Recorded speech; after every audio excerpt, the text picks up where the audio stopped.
So let me tell you something, visualizing your goal and going after it makes it fun. You got to have a purpose no matter what you do in life. You got to have a purpose. So that's rule number one, have a vision. Rule number two is, don't listen to the naysayers. Everything I ever did, the thing that I heard out of people's mouth was, that's impossible. That can't be done. Or no. I remember when I wanted to be a bodybuilding champion, including my parents and everyone else around me, said this is impossible. Why don't you become a ski champion? That's what they do in Austria. Or a bicycle champion, or do some track and field. You can't be a bodybuilding champion. That is exactly what I heard, and of course I proved to the people that it can't be done. So whenever someone said to me, it can't be done, I heard it can be done. When they said no, I heard yes. And when they said it's impossible, I heard it is possible. I'm a strong believer of what Nelson Mandela said, that everything is always impossible until someone does it. Well, I'm going to be the one, I said to myself, I'm going to do it and I'm going to show it to them. Maybe it has never been done before. That's perfectly fine with me. But I'm going to do it. And I did not listen to the naysayers. The same was also when I went into, not just in bodybuilding, they said no. When I wanted to come to America, when I wanted to go to America, they said it's impossible. There's no money that you have to fly even over there. You have no money when you go over there to live with. And what do you think, they're going to wait for you? There are plenty of big bodybuilders over there. It was all no, no, and it can't be done, it's impossible. And I remember then the same thing happened also when I went into the show business. Can you imagine, I was now a bodybuilder, I weighed 250 pounds, I was Mr. Olympia 6 times, I was Mr. Universe 5 times, and Mr. World and Mr. International. I won 13 World Bodybuilding Championships altogether. And now I said to the agent, the Hollywood agent, I want to get into movies. He said, that's funny, Arnold. I asked a studio executive, I say, I want to get into movies. I want to be a leading man. He started laughing. So they all say it's impossible. I said, why is it impossible? He says, because look at how big you are. You weigh 250 pounds. Hercules bodies and muscular bodies weighing 20 years ago. 20 years ago they did Machista and they did all these Samson movies and Hercules movies and stuff like that, but not anymore. I know, this is the 70s. You know the sex symbols today? It's Al Pacino. He weighs 150 pounds. It's Dustin Hoffman. He weighs 146 pounds. And guess who else is a sex symbol? Woody Allen.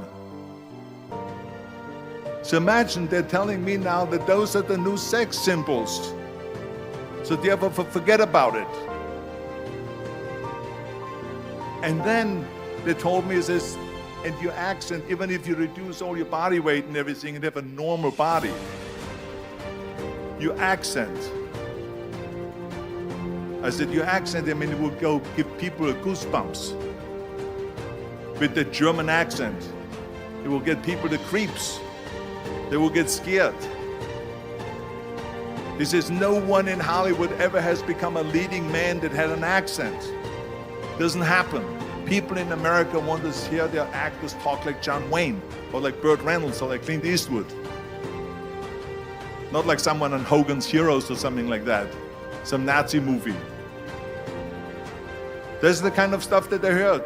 They said, no, you see, it's impossible. And plus your name who can pronounce Schwarzenegger or something like that.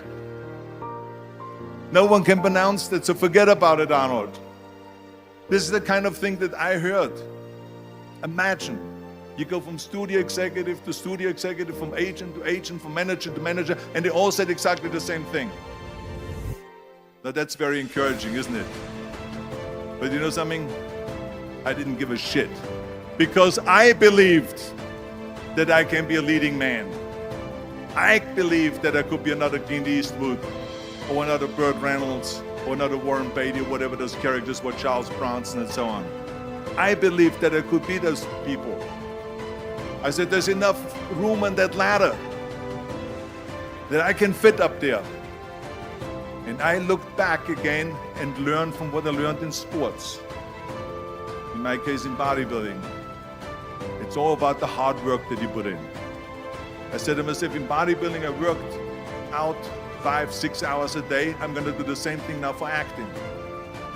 And of course, I went to college to study English. I studied voice, accent removal, acting classes, and all of this stuff, all day long. I worked and I worked and I worked. And within a short period of time, I made one movie called Hercules in New York, which of course went right into the toilet. But it didn't discourage me. I still had the same vision. And then all of a sudden I did Streets of San Francisco.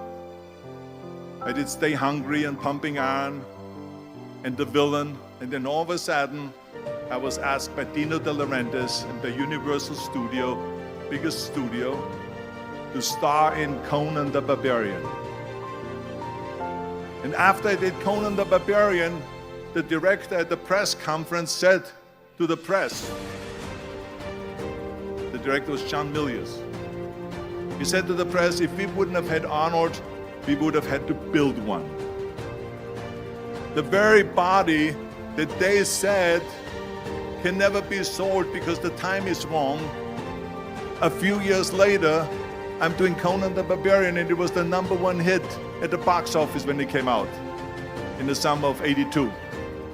Think about that. And the director says, if we wouldn't have had his body, we would have had to build one. So all of a sudden, my body became an asset, not a liability. And the same thing was with Terminator. After we were finished filming Terminator, Jim Cameron said to the press, if Arnold wouldn't have had that accent and talked like a machine, I think the movie wouldn't have worked. But I didn't listen to those losers. I didn't listen to them at all. Because that's exactly the way it was in politics again, when everyone said no, no, no, and it can't be done. And I became governor of California. And this is with everything like that. This is just the reality of it, is that you cannot listen to the naysayers. So this is a very important lesson for all of you.